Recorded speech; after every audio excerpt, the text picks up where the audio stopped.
welcome once again to the Movies and Stuff show. My name is Dan, and joining me is a man who traveled an hour back in time to do the show with me, Abe. I keep telling you, this isn't time travel. It's the goddamn central time zone. Yeah. You know what? And the Earth is round, Abe. The Earth is round. Yes. Sure. No. Not according to popular hip-hop artists.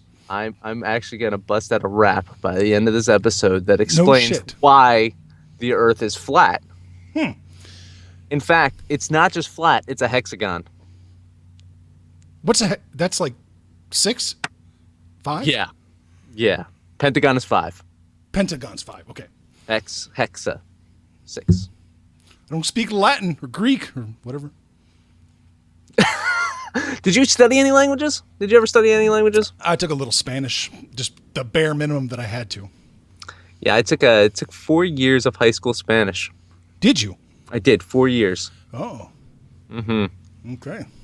It did not help me on my many trips to Spain. You know what helped me on my many trips to Spain? Having people that spoke Spanish with me. Oh, yeah. There you go. That'll do it. Really helped. You know what? I have an idea. It's for the third week in a row. Let us alienate a good portion of our show listeners by once again talking about football. Hey. I know you like that idea. I do like that idea. You know, so more playoffs. This is the championship series, championship games, right? We had Denver pulling up an upset over New England, yeah. Allowing Peyton Manning to once again beat Tom Brady in the playoffs.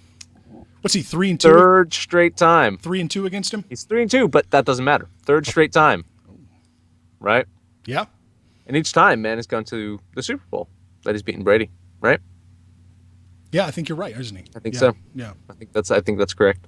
At least the last 2 times, but I think when he won the Super Bowl, or no, when he went against New Orleans, I think anyway, 3 straight times he patted Belichick on the back and said, "This is probably my last rodeo." So yeah, right. There's that.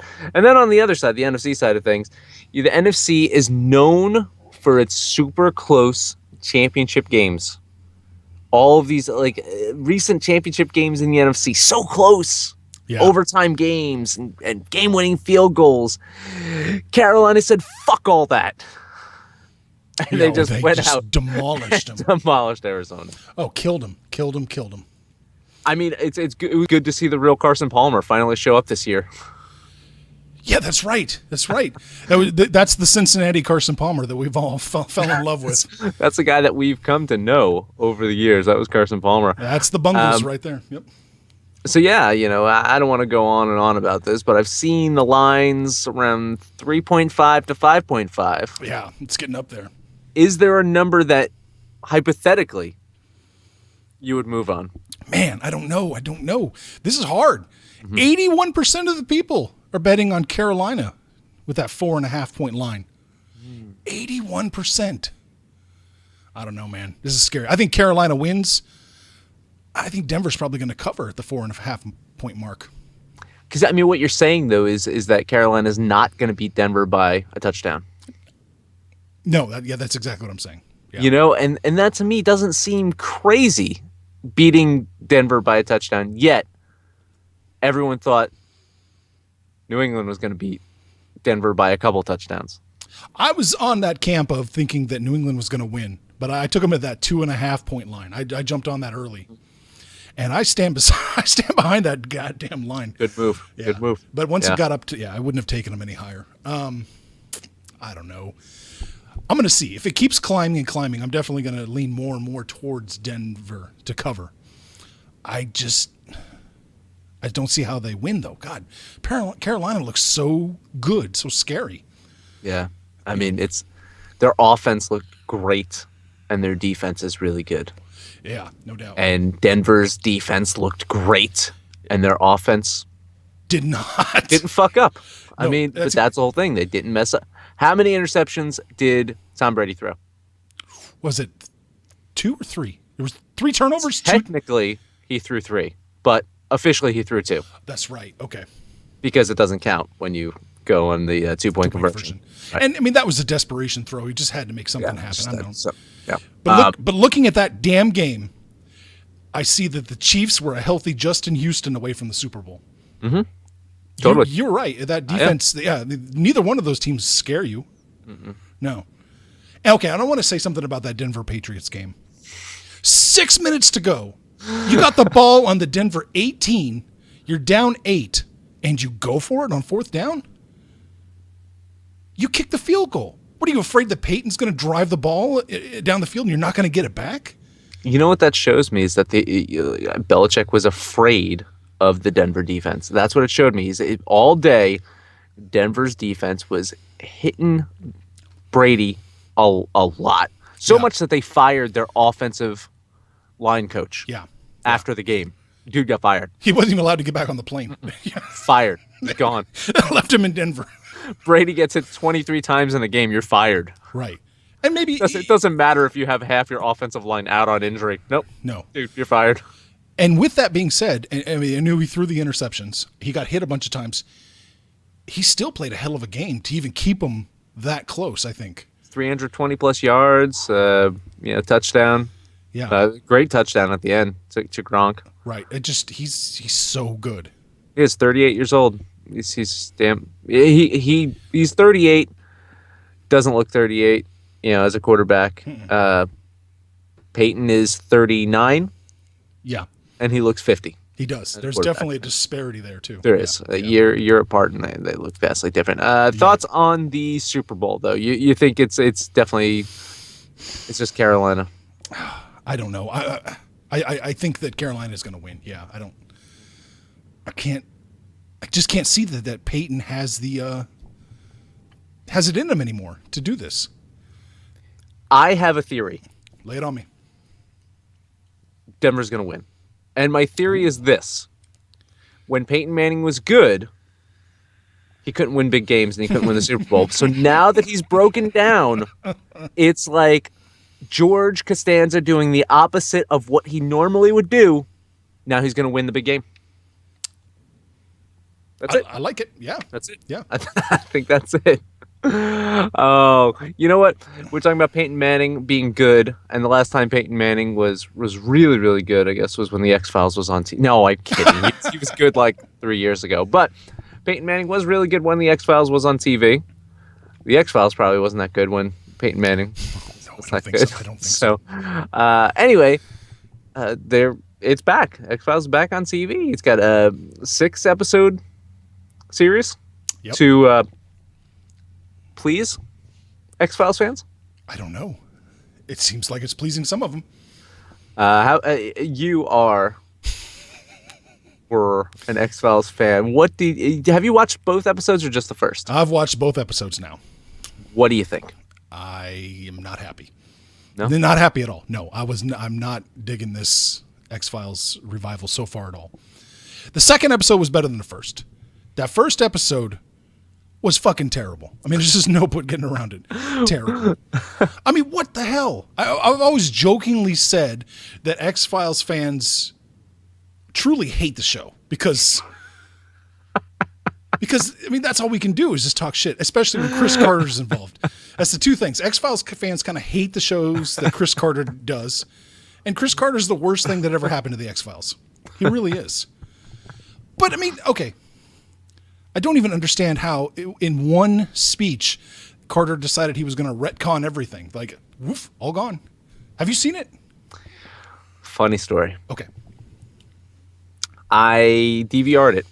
Okay. Because it was 10 p.m. on Sunday. It was going to come on. Yeah. I don't watch TV past 10 p.m. I just don't. Okay. That's 10 p.m. Unless I can't sleep and I flip on and watch the boring ass Golden State beat the Spurs. I don't. I rarely watch TV past 10 p.m. and whatever. So I DVR'd it. Well, guess what ran long on Sunday? The Carolina Panthers game. Oh. Yeah. It ran about 15 minutes long with all the speeches and the trophies and stuff like that. So the last 15, 20 minutes of my X-Files DVR'd episode got cut off. So I didn't bother watching it. I didn't. I have the second one DVR'd, and the first one will be on demand soon. So I'm gonna watch them. I'll watch them this week. That said, I know what happened in the first episode, so feel free to just kind of bitch about your issues with it. I'm not It's not spoiled. I don't care because I'm telling you, seen it. Yeah. We're gonna get a couple people to watch this episode eventually. Yeah, no, I've seen what happens in it, so I'm whatever. Go ahead. Okay, in one speech, he just kind of throws everything out and says, "Well, maybe the aliens did exist, but now it's all the government, basically, or the uber elite fascists." I think is what he said. He actually thinks that it's not even aliens anymore; that it's just some cabal of people that are pulling all the strings and pretending they're aliens. I guess. I mean, what happened to the society that made the deal with aliens for global control? What happened with the warring factions of aliens that were involved in this galactic struggle to control worlds? The Arctic base used for alien hibernation. The black oil. Williams powers? No, it was just the government. I don't understand what the hell you're even thinking to do that. And nothing's changed. Like, I think the biggest problem I have with the X-Files is it just feels like it just is continuing straight off from where they left off. They're not reflecting the world as it's changed now. I mean, we're under constant surveillance. Just because you throw out little quips like Uber or Edward Snowden doesn't mean you've actually changed. You're just throwing quips out. Mulder uses a smartphone and whatever Mac OS it's up to right now. I find it very hard to believe. I would think that Mulder would be hunting Twitter or Facebook and getting information that way. Yes. I just have so many problems with it. It seems like it's a show that's past its prime. It's just kind of limping along. 9.21. There you go. 9.21. Yeah. There you go. Yeah, you know, they said it wasn't going to be a reboot. And I kind of feel like that's bullshit because I feel like from what I've read, it's exactly a reboot because the fact is they had to kind of recover from all the bad writing that they wrote themselves into a corner because towards the last, 3 seasons at least? More? Last 3? Of like when did Mulder leave yet? You talking about that? When did the show go off the rails? Off the rails? It was at least like 3 or 4 seasons. It was, yeah. You know, and to have and then have the movies. You know, so to recover from all of that, the only way you can do it is retcon. You know? Yeah. Because if not, it's. But I'm not saying it's the right thing to do. I'm just saying the only way that they felt that they could do it was that. Okay, you can retcon, but why not really retcon it? Why just make it one paragraph speech where Mulder just like forgets everything he's ever seen in his goddamn life? And yeah. I mean, why? Again, we'll see. It's a 6-episode arc, so a lot of it could just be a red herring. I hope so. Just like communism. It's true. All right, so that's X-Files. I will watch it. Maybe we can discuss more of it when I do watch it. That's assuming I'm going to watch any more. You will, because that's... Yeah, that's what you do. That's what you do. Yeah, unless it's Game of Thrones. Oh, yeah. You still haven't watched last season, have you? Nope. No. Nope. Nope. Nope. Still haven't finished Hannibal either there, Daniel. You gave... In season 3, you waved the white flag, right? Game of Thrones? No. Hannibal, right? Made like 3 episodes, 2 episodes in. It was like, nah. To season 3? Yeah. I was like, no, this is. Wow. Yeah. Oh, hey. Have you ever seen a movie called The Matrix? I have seen The Matrix once or twice, yeah. Yeah. Well, it has a brand new honor. What's that? You know, I'm an honest man, and I know you to be an honest man. You're named after a U.S. president who is known as the most honest president of all time. Yes. You know. So I know that you've never, ever downloaded a torrent before. Oh, no, never. In fact, you probably don't even know what a torrent is. I don't know if I should explain what a torrent is, or are you familiar enough with what a torrent is? It's when it rains really hard. Yes. Yes. Well, people share online files, these torrents, and some people have been doing it for well over a decade now. Wow, it's hard to believe. And the Matrix has been shared. One file of the Matrix has been shared for over 12 years, and it's right now known as the oldest torrent that's out there. Yeah. Have you seen it though? Have you seen what they're talking about? It's an ASCII version of the Matrix. I love that. Just, the old I don't know how you describe ASCII art. Just characters. Mm-hmm. Yeah, that's wonderful. I just love that. That's the oldest thing. Still around. Unbelievable. Now, okay, so not fessing up here. Like I don't do any of the download. You know that I don't do any of the download stuff. I haven't downloaded anything. But back in the day when it was the norm, like you had Napster and Kazaa was the other one, right? Kazaa, Winamax. Emu. When it was the thing to do, I did it. You were a trendy kid. Yeah. Everyone was doing it. So it's like it was the cocaine of the internet. It's like, well, it's there, so might as well. No, I got a lot of great music off of Kazaa and off of, Napster and stuff like that. But I mean, I stopped doing the download stuff. So I don't know. I don't even know where to find this stuff anymore. But people do, and people still share it and show that you don't really watch Game of Thrones as the most pirated show ever. Yeah. Is it? I had no idea it was most pirated ever. I guess it makes sense. HBO. People aren't going to pay. HBO doesn't even seem to care. That's a funny thing. There's that little bit of evidence that shows that piracy equals sales. So, yeah. So, anyway, I don't know. That's all I got. That's the stuff. That's the stuff right there. Let's get some legal stuff out of the way. If you like what we say, please like this video, comment below, subscribe to our channel. We are going to take a quick break. When we return, we will break down the top 10 worst time travel movies. Stay tuned.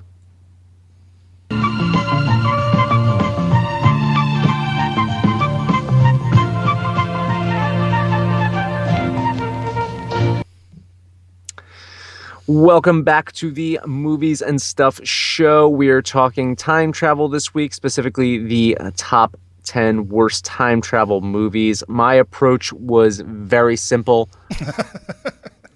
The movie could be really good, but if the time travel sucks, it's on my list. And I'm going to start with my number 5. And the irony of it is that the movie that contains time travel is actually the best in the series. So Alfonso Cuarón's Prisoner of Azkaban, it's successfully uses time travel in a way that not only makes sense, but is really effective to resolving the story. And the problem I have with this, though, is once you introduce this time travel, and that's the only time that you introduce time travel in this whole series, that's a problem, because shouldn't time travel be used to stop Voldemort? Why doesn't Voldemort use time travel to his advantage? You introduced it into the story, and you made that mistake because now you have to think of the consequences of it. And it wasn't done here, in my opinion. And I know that they explain the rules of time travel in Prisoner of Azkaban. Doesn't matter. You've introduced time travel. Voldemort's the most powerful wizard ever. He would know how to use time travel. Yeah, I would sure think so. Do you remember the rules at all? I'm a little fuzzy on how the rules work in Harry Potter. Couldn't just Hermione go back a little bit and save Dumbledore from getting killed? Things like that? Or no? Wouldn't she be able to? That's my whole thing. Because they were able to all go back together. Like there was multiple of them that went back. That's because right, that was the whole thing. Is they saw themselves. Yeah. And when Harry, thought that he saw his father doing the fucking blah blah blah blah to get the Dementors away, it was actually him. Oh yes, yeah. I remember that the stag. Yeah. Yeah. his Patronus, and it's sad that I remember that. You like Patron though. That's why you. Yes, I did. I did. We don't have to get in that then. No. But no. So again, very, very great movie, Prisoner of Azkaban, the best in the series. Really great time travel in the movie itself. Time travel not thought. So my selection is the Harry Potter series. It's not Prisoner of Azkaban. It's the Harry Potter series. Is that a cop out? Fine, but my number 5 is the Harry Potter series. I gotcha. Yeah, no, it makes sense.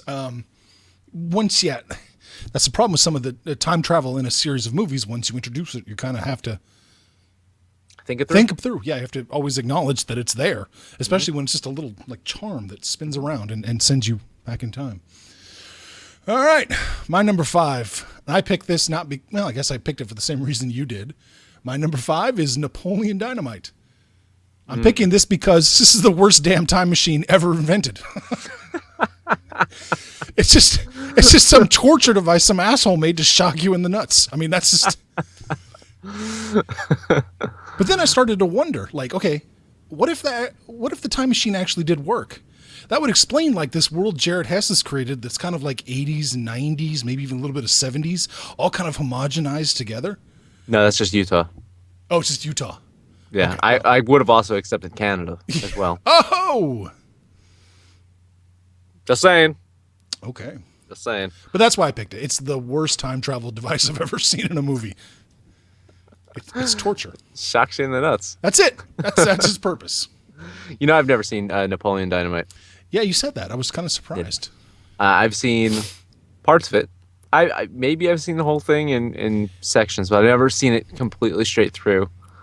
The only Hess movie that I think I've seen straight through would be Gentlemen Broncos, We are well aware of that. Yes, which I enjoyed.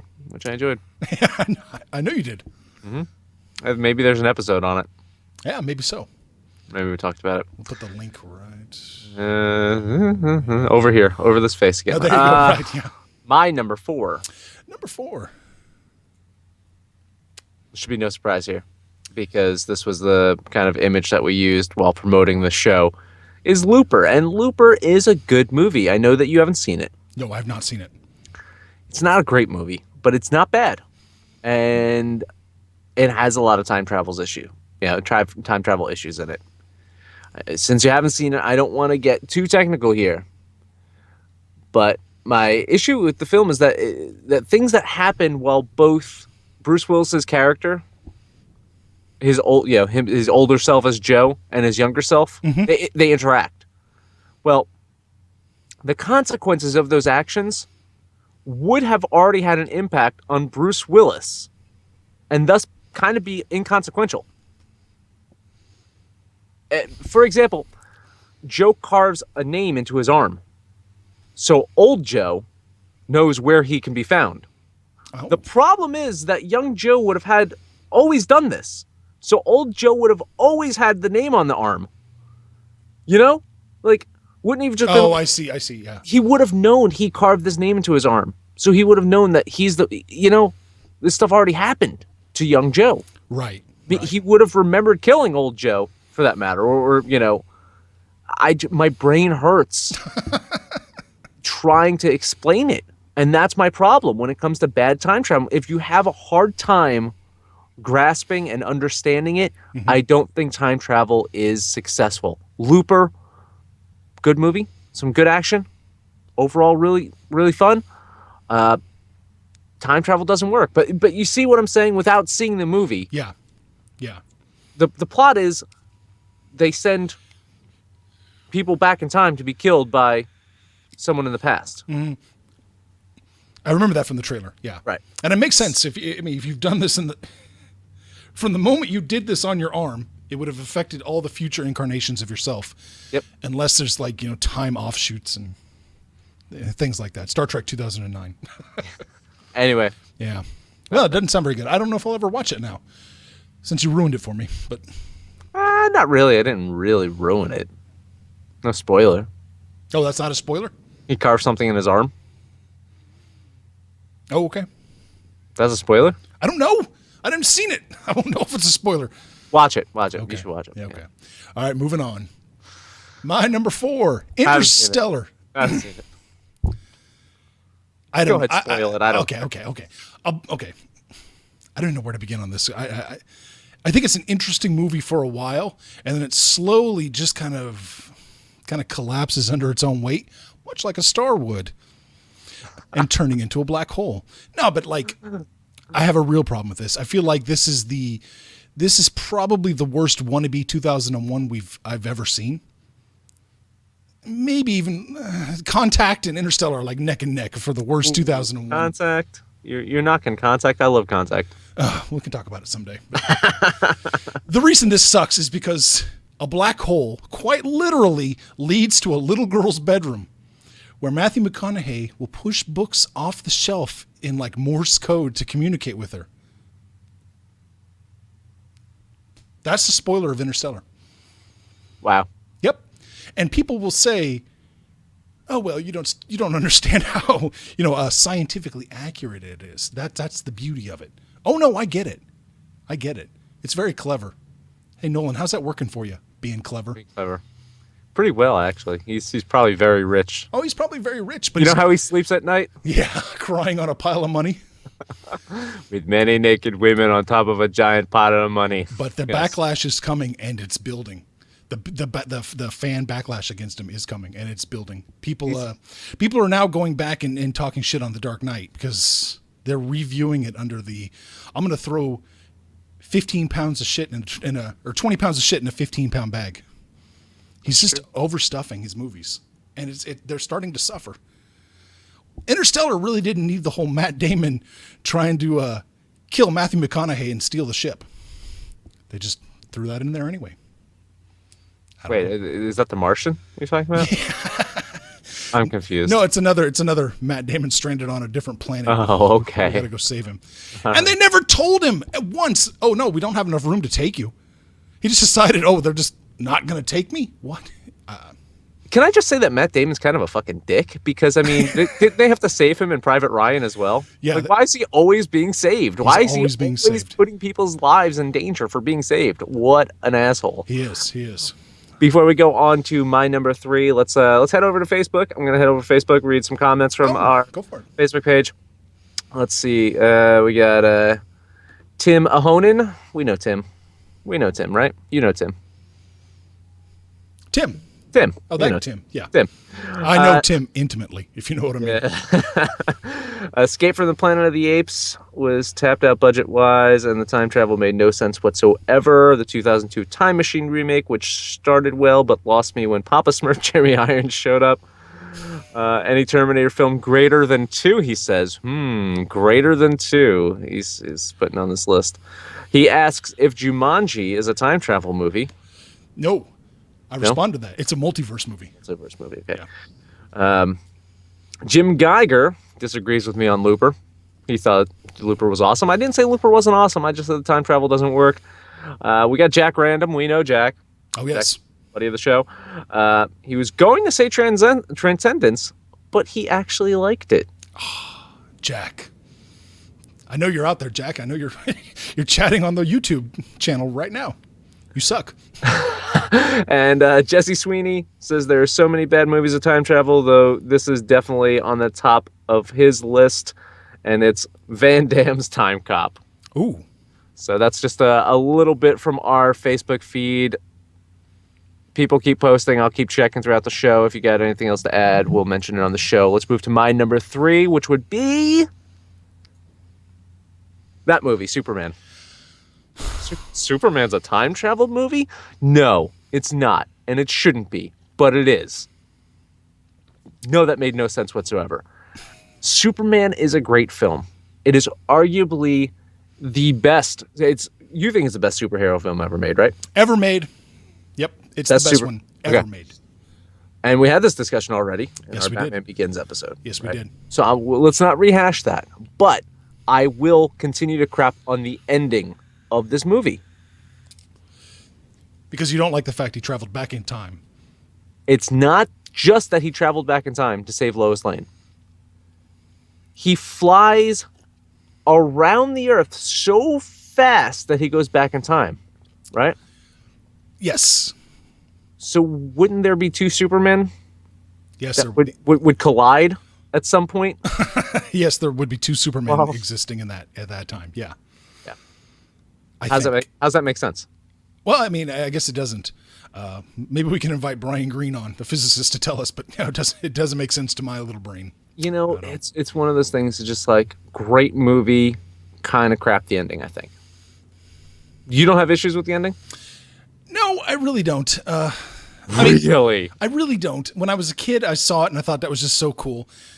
He just goes so fast. He doesn't reverse the planet's spin. He goes so fast he travels back in time. I can deal with that. But again, once you introduce that idea, it's always like He always doing it. Seinfeld joked about that when he and Superman were on that road trip in those commercials, and they locked the keys in the car, and Superman's like, "You want me to fly around the Earth?" And no more flying around the Earth. But I agree, it's a bad idea. But I still liked it in the movie. Yeah. All right, you're number 3. My number 3. Let's see what it is. I forgot. Oh shit! Oh, I didn't forget that one. Oh my god. I knew that one. It's bad. This is so bad. It really is. Yeah. Yeah. Why? And it's not the first time Star Trek attempted time travel. Oh no, it wasn't the last. Oh no, not at all. But it was the worst. This is the worst. This is hands down the worst. This didn't even have whales in it, and it was the worst. No, it didn't have. It didn't whales. have Scotty trading essentially critical information for the future to get a whale tank. That's right. It didn't have that, and this is still the worst. We didn't know. He could have been the guy that invented it. Mm-hmm. Yeah. Yeah, it doesn't make sense. It really doesn't. I mean, there were so many times that Picard could have stopped Soren at any point. He could have if he can choose any point to go back in time to, he could have stopped Soren at any point. I don't know why he decided they have to go back right to that moment with Kirk and fist fight him. An obese, retired Kirk and Picard decide to fist fight Malcolm McDowell. The worst is like how'd they win? I mean, this dude was Malcolm McDowell was in shape compared to he them. was in shape, and I mean, he was used to beating up bums with sticks. Yes, he was. That's right. But no, I know that they probably had a whole bunch of rules they had to follow. Like you got to give Kirk a fist fight at the end. Kirk's got to die at the end. I mean, it's just. Why not fight Soren in the Nexus itself? They all three get sucked in, and they're bouncing around from each other's paradise, each other's bliss. They're just kind of bouncing around each other's and fight. I don't know. There's so many ways to do it. I like that they got a mulligan though with First Contact to get the time travel right. I liked that they were giving a second chance to get time travel right. Yeah. Like after it didn't work in Generations, and there's so much backlash, you got a chance to just get the time travel right. We did a whole episode on First Contact. We talked to the guy that wrote First Contact, and I think that's the way that you do time travel, and that if I was probably to do like a top 10 time travel movies, I think First Contact would be up there. Works really well. It does work really well. Part of the reasons these movies don't work, for whatever reason, like Generations just doesn't make sense, you didn't like the Harry Potter, is when you stop and think about it. A movie that's clicking, that's really working, is you're not going to stop and think about it. You're just going to get sucked in and just enjoy the ride. Right. Yeah. Exactly. Yeah. Good time travel, you don't have to overthink it. No. So, overthinking time travel, my number 2. Oh, yeah. I don't get it. Another one that has these cause and effect issues that I just can't forgive. Old Biff uses the time machine in 2015 to go back in time and give young Biff the sports almanac. And this changes 1985 to be a completely different world altogether. Mm-hmm. So wouldn't it also change the 2015 that old Biff returns to? No, right. Of course it would. Yeah. If you want to almost go, it's more alternate dimension or alternate future. I don't know. He still would not have returned to that 2015. Right. He would have returned. He would have went to 2015 and it would have been completely different. Yeah. He should have just blown the damn thing up or taken it just. Probably. Yeah, he should have just taken off. If you bringing it back is only going to, ruin your plan. But you know what I'm saying? Isn't that weird? Like, if his plan works, then if he's returning to 2015, he'd be like, a god of some sort. Like he'd be super rich. I don't know. It's a fun movie. It's fun, and I like the callback to the unnecessary callback to 1955. But it was fun. I liked how they jumped around a lot. That I have not read the whole thing. I've only read part of it. But that first script they did was really strange. He goes back to the 60s, and there's hippies, and Marty gets arrested for not having a driver's license on him. I mean, this is better than that. I gotta say, the first idea was not good. Yeah, I first one, I think, still has issues with time travel, but you don't overthink them. Mm-hmm. This one, you overthink them. Yeah. And 3 is just fun. 3 is just a fun movie. I mean, they're all fun movies. 3 is just really fun. But 3 is just silly. And I like it. I got you. 1, time travel issues, absolutely. You forget about them. You don't even realize them. Right. This one has ones that just kind of stick out like a sore thumb. So that is my number 2. Your number 2. My number 2. Oh my God, I hated this movie. Terminator Genesis, baby. Well, see, that was one that Tim said, right? Any Terminator after Terminator 2. Wow, so. He's right. Like, as the further away you get from 2, the worse they got, I think. And this is just horrible. The time travel sucked. I mean, everything about this movie sucked. It was convoluted. Khaleesi can't act. I mean, okay, there's so much time travel in this movie. There's a Terminator sent back to the 70s to kill her, but it doesn't, and we still don't know who sent that. Then they go back to, was it 84, 85? The first Terminator, 84? Yeah. And then they decide to jump forward to 2017, 2016 to stop the phone app from being released. I mean, and time travel itself will actually show you key plot points as you're moving through time. There's nothing good about this movie. I don't know what movie James Cameron saw, but it wasn't this one. You would think that with all of the effort of sending Terminators back in time to kill Sarah Connor or kill John Connor, that they would just focus in on killing John Connor in the future. Like, honestly, just kill him in the future. Right. Just fight that battle. Just do that. Just win. It makes no sense. In fact, let's just go to my number 1 because we're talking about we got to tie these together. We're talking about things that don't make sense. And my number 1 is the Terminator. I can't get behind this. I don't think I can get behind this at all. It's a great film. Yeah. And I'm not disputing that for a moment. But here is where time travel just confuses the shit out of me. The robots send a Terminator back to kill Resistance leader John Connor's mother. Yes. Before he is born. Mm-hmm. What does John Connor do? He sends back his dad. Tell me how that logically works then. He sends Kyle Reese back in time to prevent it. Kyle falls in love with Sarah Connor, that impregnates her with John. Yeah. So if John in the future doesn't do this, then he's not born and can never, in the future, send his father back in time to help create him. Right. What am I missing? You're not missing anything. That's just how that's how it works, man. And that's not bizarre to you? Like, that's not weird, convoluted time travel for you? It's a great fucking movie. Terminator's a great fucking movie. I'm a Terminator 2 fan myself. I put Terminator 2 as my favorite of the series. But Terminator's a great fucking movie. Time travel of it, don't think it was thought through completely. Oh, I don't know. I like the idea. I like the future causes the past. Even though the future hasn't happened yet, it still has to happen that way. I like it. I do like this one. I can't talk shit on the Terminator. We need to get a physicist on to talk about this. I guess so. But again, it's one of those things that makes your brain hurt. And if the time travel makes my brain hurt, call me an asshole, call me an idiot. But it didn't work. You're number 1, Abraham. Alrighty. My number 1 is Primer.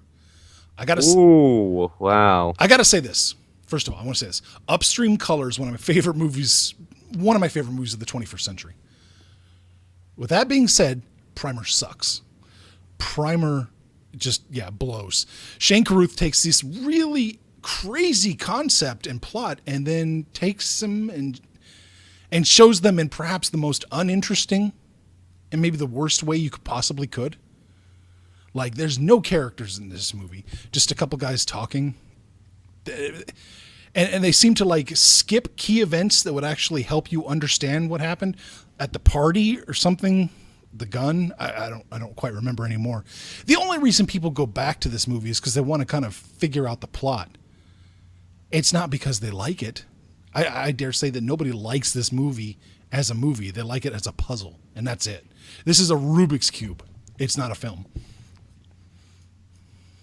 Yeah, I haven't seen it. It's clever, but it also is its own worst enemy. Yeah. I didn't dig it at all. Yeah, there's a lot of people that I think it's split. I think there's a lot of people that are split on this movie. I know that a lot of people hold it into very high esteem, especially as a time travel movie, but I've also seen people that trash the time travel elements of it as well. I think it probably does make sense once you put it together. What it does do is completely fail as a movie. There's no likable characters or memorable characters. I mean, it's not particularly shot well. It's not scored well. I mean, it's a puzzle, and that's all there is to it. That's my opinion. It's the worst time travel movie ever. Well, you know what we want? We want to know your opinions in the comment section below. Let us know what you thought about our picks. I'm completely fine about being attacked for Terminator. Go ahead. But let us know your thoughts in the comments. Thank you for everyone that commented on Facebook. Make sure we do the show live every Tuesday, 9 p.m. Eastern. So hang out on Facebook, hang out here, and just give us your comments so we can read them on the air and interact with you. Wonderful people. I guess that will do it for another episode of the Movies and Stuff show. Check back again next week. As I mentioned, next Tuesday, 9 p.m., we will discuss Robert Altman, his movie, military comedy classic MASH. Not to be confused with the TV show MASH. We're talking about the movie MASH. The movie MASH, yeah. We're going to have a special guest interview. Who's coming on? Actress Sally Kellerman. Oh, yeah. Hot Lips herself is going to be chatting with us about MASH. She's going to talk about a bunch of cool stuff, I'm sure. Oh, yeah. I like Sally Kellerman. I think really fun actress. Back to school. Great in Back to School. I'll ask her a back to school question. I promise. I'm going to talk back to school with her. Okay. All right. As always, make sure to like this video, comment below, subscribe to us on YouTube, like us on Facebook, follow us on Twitter, all of that jazz. Abe, final words. You are getting ripped in the chat already about Back to the Future. No, really? Jamil is all over you, man. Oh, man. Yep. I can't wait to see it. All right. Later.